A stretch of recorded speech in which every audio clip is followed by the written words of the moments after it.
friends, welcome to Madras Samayal. இன்னைக்கு நம்ம Madras Samayalல Omelette Biryani எப்படி பண்றதுன்னு பார்க்கலாம். இத வந்து ஸ்கூலுக்கு ஆபீஸ்க்கு எடுத்துட்டு போற மாதிரியான ஒரு ஈஸியான லஞ்ச் பாக்ஸ் ரெசிபி. இத வந்து ரொம்ப குறைவான நேரத்துல சூப்பரா செஞ்சு முடிச்சிடலாம். ஃபர்ஸ்ட் வந்து ஆம்லெட் பண்ணனும். அதுக்கு நான் இன்னைக்கு வந்து 4 முட்டை எடுத்துர்க்கேன். ஒரு பவுல்ல 4 முட்டை சேர்த்துக்கோங்க. எல்லா முட்டையை சேர்த்ததுக்கு அப்புறமா இத வந்து லைட்டா ஒரு ஃபோர்க் இல்லனா விஸ்க் வச்சு நல்லா பீட் பண்ணிக்கோங்க. இப்போ இதுல பாதி வெங்காயத்தை சின்னதா நறுக்கி வச்சிருக்கேன். அது கூடவே சின்னதா நறுக்குன மல்லி இலை. இது கூட நமக்கு வேணும்னா ஒரு பச்சை மிளகாயும் சின்னதா வெட்டி சேர்த்துக்கலாம். தேவையான அளவு உப்பு, கடைசியா கொஞ்சமா மிளகு எல்லாத்தையும் சேர்த்துட்டு மறுபடியும் இத வந்து நல்லா அடிச்சு வச்சுக்கோங்க.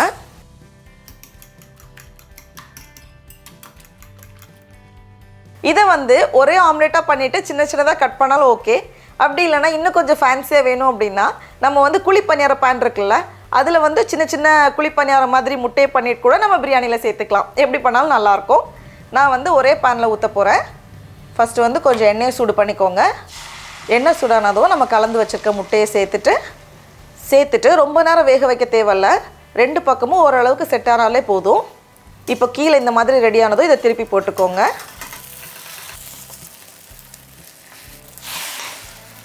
போட்டுட்டு நம்ம உடனே ஸ்டவ் ஆஃப் பண்ணிடலாம். ஸ்டவ் ஆஃப் பண்ணிட்டு நான் வந்து கொஞ்சம் சின்ன பீஸா கட் பண்ண போறேன்.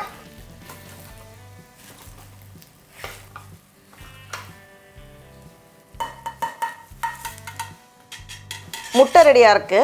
அடுத்து நம்ம பிரியாணி பண்ண ஆரம்பிச்சிடலாம். அதுக்கு ஒரு குக்கர்ல 2 டேபிள் ஸ்பூன் எண்ணெய் சூடு பண்ணிக்கோங்க. கூடவே 2 டேபிள் ஸ்பூன் நெய். நெய் உருகுனதோ இதுல 2 பிரியாணி இலை, ஒரு துண்டு பட்டை, 4 கிராம்பு, 3 ஏலக்காய், கூடவே ஒரு நட்சத்திர சோம்பு எல்லாத்தையும் சேர்த்துட்டு ஒரு வாட்டி கலந்ததுக்கு அப்புறமா இதுல 2 மீடியம் சைஸ் வெங்காயத்தை இந்த மாதிரி நீளமா வெட்டி வச்சிருக்கேன். அதையும் சேர்த்துக்கோங்க. கூடவே 1 டேபிள் ஸ்பூன் இஞ்சி பூண்டு விழுது எல்லாத்தையும் சேர்த்துட்டு வெங்காயம் வந்து கொஞ்சம் பொன்னிறமா வதங்கட்டும்.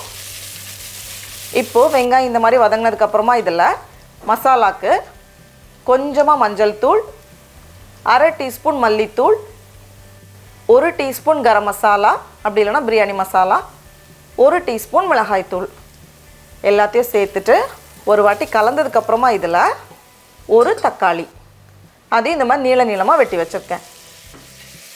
அதையும் சேர்த்துட்டு தக்காளி வந்து கொஞ்சம் சாஃப்ட்டா வேகணும். அதனால ஒரு 2 நிமிஷம் போல அப்படியே வேக வச்சுக்கோங்க. இருக்கட்டும். இப்போ தக்காளி இந்த மாதிரி நல்லா வெந்ததுக்கு அப்புறமா இதுல 2 டேபிள் ஸ்பூன் கெட்டியான தயிர், கூடவே ஒரு கை நிறைய நறுக்குன புதினா இலை, ஒரு கை நிறைய நறுக்குன மல்லி இலை, 2 பச்சை மிளகாய் எல்லாத்தையும் சேர்த்துட்டு மறுபடியும் இதை வந்து ஒரு வாட்டி நம்ம கலந்து விட்டுறலாம். இப்போவே வாசனை அவ்வளோ சூப்பரா இருக்கு. இப்போ இந்த ஸ்டேஜ்ல நம்ம ரெடி பண்ணி வச்சிருக்கோம்ல முட்டை, அதை சேர்த்துக்கலாம். சேர்த்துட்டு இதை வந்து இந்த மசாலாவோட ஒரு தடவை நல்லா கோட் பண்ணிக்கோங்க. நல்லா கலந்தாச்சு. அடுத்தது இதில் வந்து நம்ம அரிசி சேர்க்கலாம். நான் இன்னைக்கு வந்து 1 கப் பாஸ்மதி அரிசியை தண்ணியில் நல்லா அலசி சுத்தம் பண்ணி 1/2 மணி நேரம் ஊற வச்சிருக்கேன். இப்போ அதை வந்து உள்ளே சேர்த்துடலாம். 1 கப் பாஸ்மதி அரிசி, இது வந்து 200 கிராம். இது வந்து ஒரு 3 பெரியவங்க சாப்பிட்றதுக்கு சரியாக இருக்கும். 1 கப் அரிசிக்கு 1/2 கப் தண்ணி சேர்த்துக்கோங்க. கடைசியாக தேவையான அளவு உப்பு. இந்த தண்ணியை நம்ம டேஸ்ட் பண்ணும்போது கொஞ்சம் உப்பு தூக்கலாக தெரியணும். அப்போ தான் வந்து கரெக்டாக எல்லாம் வெந்து வரும்போது சரியாக இருக்கும். குக்கரை மூடி வச்சுட்டு ஒரு விசில் மிதமான சூடில் வச்சுக்கோங்க. அப்படி இல்லைன்னா கிட்டத்தட்ட 12லேருந்து 15 நிமிஷத்தில் ரெடி ஆயிரும் மிதமான சூடில். இப்போது ப்ரெஷர்லாம் போய் ரெடியாக இருக்குது. நம்ம ஓப்பன் பண்ணி பார்த்துடலாம்.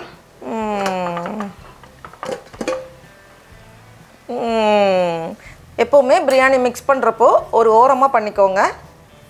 நம்ம வந்து மிதமான சூடில் வச்சு வேக வைக்கிறப்போ கீழே வந்து அடி பிடிக்காது. இந்த மாதிரி ரொம்ப க்ளீனாக வந்துடும்.